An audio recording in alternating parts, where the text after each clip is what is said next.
Hello മക്കളെ, welcome to Rans learning pot. Okay, ഇപ്പൊ എന്റെ എല്ലാ മക്കളും മിക്ക ആൾക്കാരും എങ്ങനെയായിരിക്കും ആദ്യം തൊട്ടേ എന്നും സ്കൂളിലൊക്കെ എടുക്കുന്ന ടോപ്പിക്സ് ഒക്കെ അന്നന്ന് വീട്ടിൽ വന്ന് പഠിക്കുന്ന കുട്ടികളായിരിക്കോ? ആണോ മക്കളെ? ആണോ? ആയിരിക്കില്ലല്ലേ?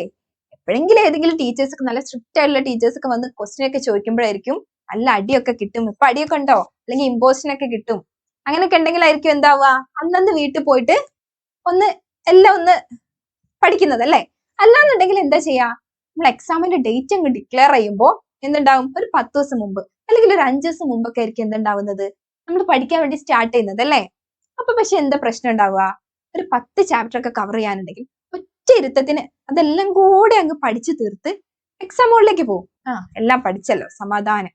പക്ഷെ എക്സാം ഹോളിൽ എത്തുമ്പോഴുണ്ടാവുന്ന പ്രശ്നം എന്താ, നമുക്ക് ആ ക്വസ്റ്റ്യൻ പേപ്പർ അങ്ങ് കിട്ടിയ എല്ലാം നമുക്കറിയാം.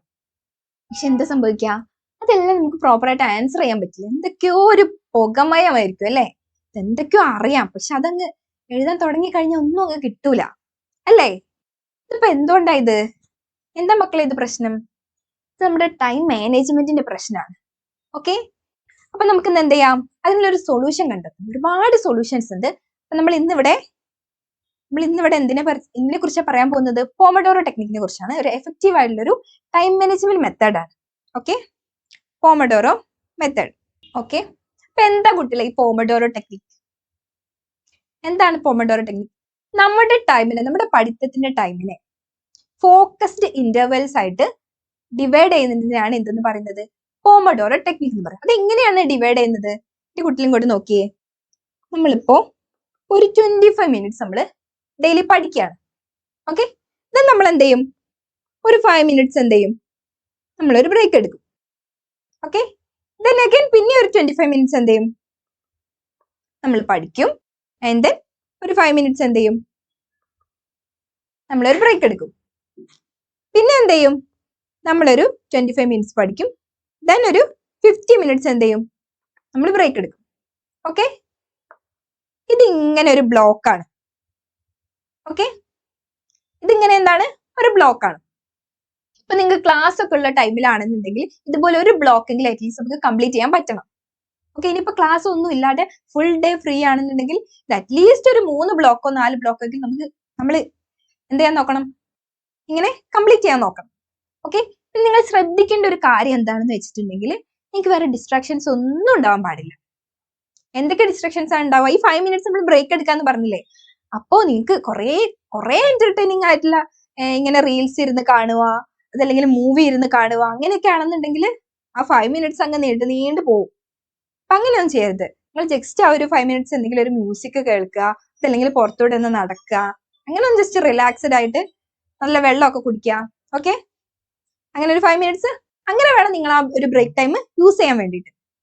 ഓക്കെ, പിന്നെ അതുപോലെ നിങ്ങൾ ശ്രദ്ധിക്കേണ്ട കാര്യം എന്ന് പറഞ്ഞിട്ടുണ്ടെങ്കിൽ നിങ്ങൾ വേറെ ഡിസ്ട്രാക്ട് ആക്കുന്ന കാര്യങ്ങൾ, നിങ്ങൾ ഇരിക്കുന്ന പ്ലേസ് നിങ്ങൾ ശ്രദ്ധിക്കണം.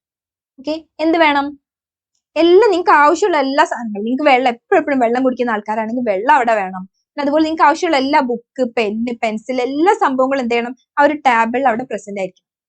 പിന്നെ ഇങ്ങനെ ഇടക്കിടക്ക് ഇങ്ങനെ എഴുന്നേറ്റ് പോകുമ്പോഴാണ് ഡിസ്ട്രാക്റ്റഡ് ആവുന്നത്. ഓക്കെ, എല്ലാ സംഭവങ്ങളും നമ്മൾ ആ ഇരിക്കുന്ന ചുറ്റും വേണം. നമുക്ക് എന്തൊക്കെ ആവശ്യമാണോ പഠിക്കാൻ വേണ്ടിയിട്ട് അതൊക്കെ അവിടെ വേണം. ഓക്കെ, പിന്നെ കട്ടിൽ കണ്ട അപ്പം തന്നെ പോയി കിടക്കണം തോന്നുന്നവരൊന്നും എന്ത് ചെയ്യരുത്, കട്ടിലിന് തൊട്ടടുത്തായിട്ട് ഇരുന്ന് നിങ്ങളുടെ ടാബിൽ സെറ്റ് ചെയ്യാൻ പാടില്ല. പിന്നെ കിടന്ന് പഠിക്കുന്നത് ഒട്ടും നല്ല ശീലം. ഓക്കെ, പിന്നെ അതുപോലെ തന്നെ ഒരു സമയത്തിന്റെ കാര്യം നിങ്ങൾ ശ്രദ്ധിക്കണം. സമയം എന്താ മക്കളെ, ഇപ്പൊ മിക്ക ആൾക്കാരും പറയും ഇങ്ങനെ രാത്രി ഇരുന്ന് പഠിച്ചിട്ട് എന്തിനാ കാര്യം, ഒന്നും തലയിലോട്ട് കയറില്ല, രാവിലെ എഴുന്നേറ്റിട്ട് പഠിക്കണം. അങ്ങനെയൊന്നുമില്ല. നിങ്ങൾക്ക് ഇത്രയും കാലം നിങ്ങൾ പഠിച്ചത് വെച്ചിട്ട് നിങ്ങൾക്കൊരു ഐഡിയ ഉണ്ടാവും, രാവിലെ നേരത്തെ എഴുന്നേറ്റാലേ നിങ്ങൾക്ക് പഠിക്കാൻ പറ്റുള്ളൂ. അതല്ലാന്നുണ്ടെങ്കിൽ ചിലർക്ക് വേറെ പോലെ ആയിരിക്കും, ചിലർക്ക് രാത്രി ഇരുന്ന് പഠിച്ചാലേ തലയിൽ കയറുള്ളൂ, അങ്ങനെയൊക്കെ ഉണ്ടാവും. അപ്പൊ നിങ്ങൾക്ക് എപ്പോഴാണോ, ഏത് ടൈമാണോ നിങ്ങൾക്ക് സ്യൂട്ട് ആവുന്നത്, ആ ടൈം നോക്കിയിട്ട് നിങ്ങൾ സെലക്ട് ചെയ്യാം. ഓക്കെ, ആ ടൈമാണ് നിങ്ങളുടെ ടൈം. അപ്പൊ പഠിച്ചാലേ നിങ്ങൾക്ക് തലയിൽ കയറുള്ളൂ. ഓക്കെ, അപ്പൊ ഇങ്ങനെ എന്ത് ചെയ്യാ, അങ്ങനെ അറ്റ്ലീസ്റ്റ് ഒരു ക്ലാസ്സിലുള്ള ഡേ ഒക്കെ ആണെങ്കിൽ ഒരു ബ്ലോക്കെങ്കിലും കംപ്ലീറ്റ് ചെയ്യുക. ക്ലാസ് ഇല്ലാത്തൊരു ദിവസമാണെങ്കിൽ ഒരു 3 ബ്ലോക്കെങ്കിലും എന്ത് ചെയ്യുക, കംപ്ലീറ്റ് ചെയ്യാൻ നോക്കുക. ഓക്കെ, ഇത്രയും കാര്യങ്ങൾ ശ്രദ്ധിക്കുക. അങ്ങനെ ആകുമ്പോൾ എന്ത് ചെയ്യാൻ തുടങ്ങും, നിങ്ങൾക്ക് നല്ല മാർക്ക്, നിങ്ങൾക്ക് നല്ല പ്രൊഡക്ടിവിറ്റി കിട്ടും, നിങ്ങളുടെ ഫോക്കസ് കൂടും, നല്ല പ്രൊഡക്ടിവിറ്റി കിട്ടും, നിങ്ങളുടെ ബേൺ ഔട്ട് ഒക്കെ കുറയും. ഓക്കെ, സെറ്റ് അല്ലേ മക്കളെ? അപ്പൊ എല്ലാവരും ഇനി മെത്തേഡ് ട്രൈ ചെയ്യൂലേ? ഓക്കെ മക്കളെ, ബൈ.